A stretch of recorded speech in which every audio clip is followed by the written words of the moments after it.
По ссылке в описании вы можете оформить бесплатную карту Альфа-банка. После ее оформления и первой покупки вы получите 500 рублей. Еще в прошлом году я выпустил видео, в котором сказал о том, что не нужно ждать возвращения монетизации. Но что же в 2023 году? Я считаю, что в 2023 году монетизация не вернется. И вот почему. Во-первых, до сих пор нет какой-либо информации о том, когда вернется сервис Google Реклама, который как раз-таки отвечал за монетизацию и заработок, собственно, с этой монетизацией. Сейчас нет никакой официальной информации и даже нет каких-либо слухов о том, когда на территории России возобновит работу сервис Google Реклама. Кроме того, в отношении российской дочерней компании Google введена процедура наблюдения. Что такое процедура наблюдения? Это, можно сказать, такое предбанкротное состояние, когда в определенном установленном законом порядке выполняются требования кредиторов организации.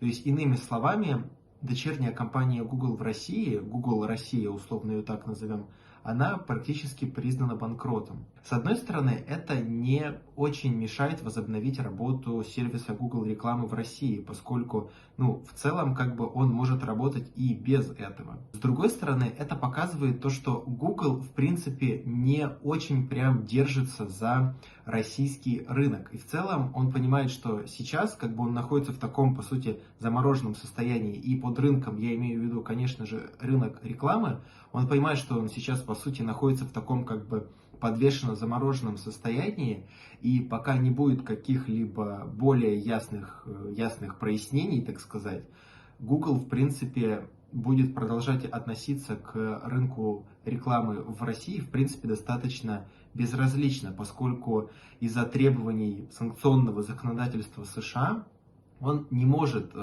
как раньше, вести деятельность на территории России, поскольку сейчас, созданы, так сказать, небольшие ограничения в этой сфере. Также здесь стоит обратить внимание на очень важный момент. И он касается не самого Google или сервиса Google Реклама, а он касается рекламодателей, то есть тех организаций и людей, которые непосредственно платят вам за показ рекламы. Здесь нужно понимать, что когда вы являетесь крупным брендом, а если посмотреть на то, кто, собственно, вносил больший денежный вклад в монетизацию, это, конечно же, так или иначе крупные компании. Они покупали рекламу на YouTube, и эта реклама транслировалась в ваши видеоролики. У крупных компаний есть какой-никакой план покупки рекламы. То есть есть некий, по сути, бизнес-план на год, на квартал, либо на полгода, то есть на какой-то более-менее протяженный временный период. И если сейчас мы посмотрим на то, где эти компании покупают рекламу, то это так или иначе сторонние сервисы, например, ВКонтакте. И зачастую эти рекламные отношения, они носят длительный характер. То есть эти контракты на покупку рекламы, они заключены не на одну неделю или месяц, а зачастую на квартал, полгода, год или даже более. К чему я это говорю? Здесь нужно понимать, что рынок рекламы так или иначе адаптировался к сложившейся ситуации. И рекламодатель пошел искать своего покупателя, пользователя на других сервисах. Поэтому любая крупная компания, она не так быстро сможет перейти из, например, сервиса ВКонтакте, то есть она не сможет так быстро отойти от покупки рекламы ВКонтакте, не знаю, в Одноклассниках, не знаю, где-либо еще, например, в Яндекс.Дзене, она не сможет так быстро оттуда уйти и вернуться обратно на YouTube, поскольку они связаны так или иначе с рекламными контрактами, и плюс, действительно, очень многие пользователи, они перешли на другие сервисы из-за того, что многие блогеры, потеряв доход на YouTube, им пришлось искать так или иначе замену на других сервисах, или многие блогеры вовсе ушли.